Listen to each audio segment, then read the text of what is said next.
Welcome back sa ating FB page na Free Reviewers with Leonalyn at sa ating YouTube channel na Solving Math with Leonalyn.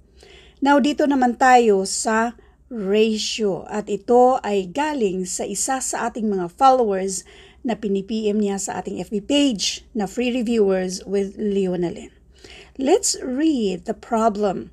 A group of social work formed with 64 boys and 40 girls during their membership drive. The same number of boys and girls joined the group. How many members does the group have now if the ratio of boys to girls is 4:3?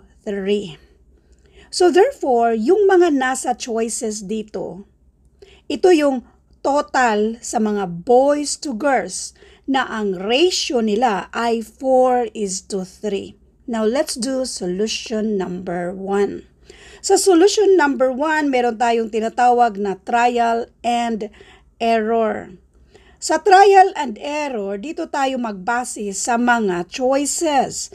So, since ito yung ratio niya, therefore, dapat yung nasa choices, unang-una ay ma-divide sa total sa ating ratio. So, ang 4 at 3, i-total natin yan, i-add natin yan, and this is 7.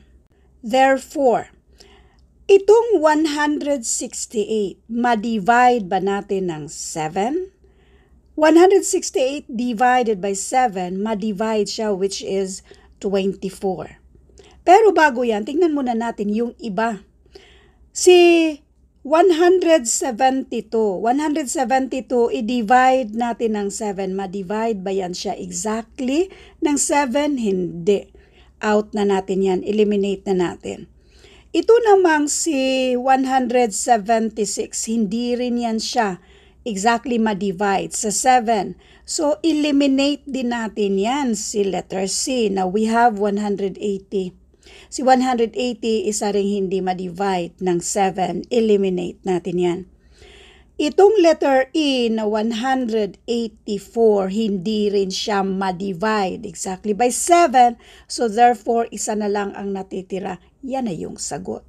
Now, since meron na tayong sagot na letter A, ipagpatuloy lang natin itong 168 na dinivide natin ng 7, which is equal to 24. Anong gawin natin dito sa 24? So, yung mga boys natin at yung mga girls.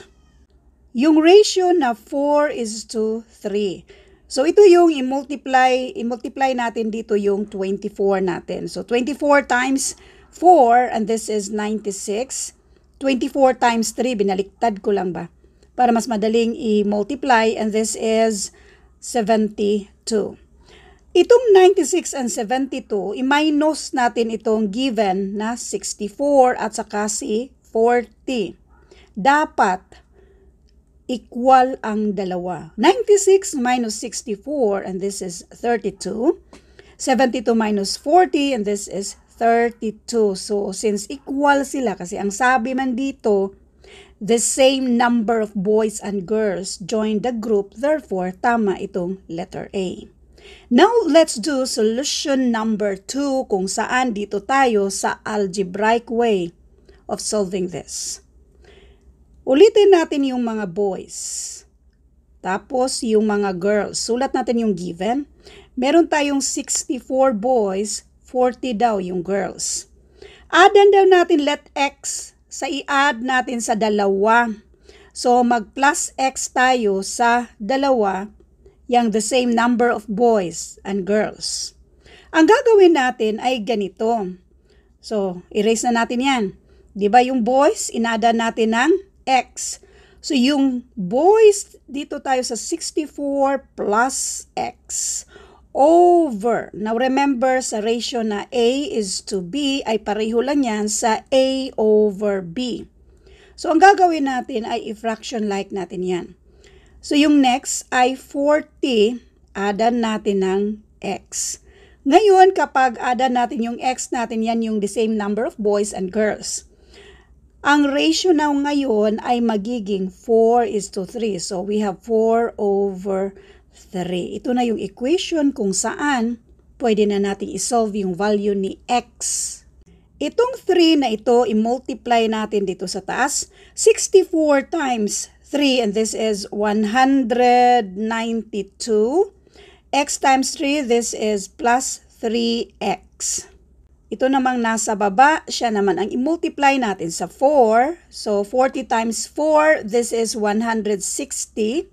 X times 4, and this is 4x. Ipagsama natin yung mga like terms. I-keep natin si 192. Ito namang 160 since positive yan siya kapag matransfer pang minus na sa kabila. So we have 4x. Ito namang si 3x since pang plus siya dyan kapag matransfer pang minus naman dito sa kabila. 4x minus 3x, x na lang ang natitira. 192 minus 160, and this is 32. Therefore, yung value ni x dito ay 32.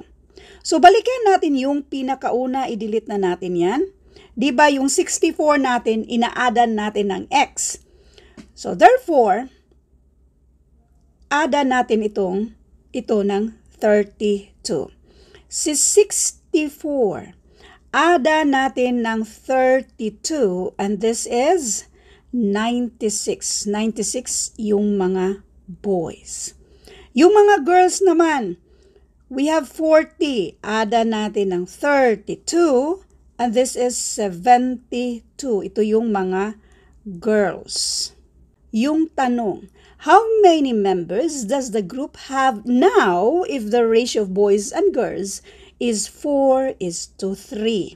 Therefore, i-add lang natin yan kasi tapos na tayo nag-add sa mga same number of boys and girls. 32 yung mga boys, 32 din yung mga girls na ina-add natin sa nauna na 64 boys and 40 girls.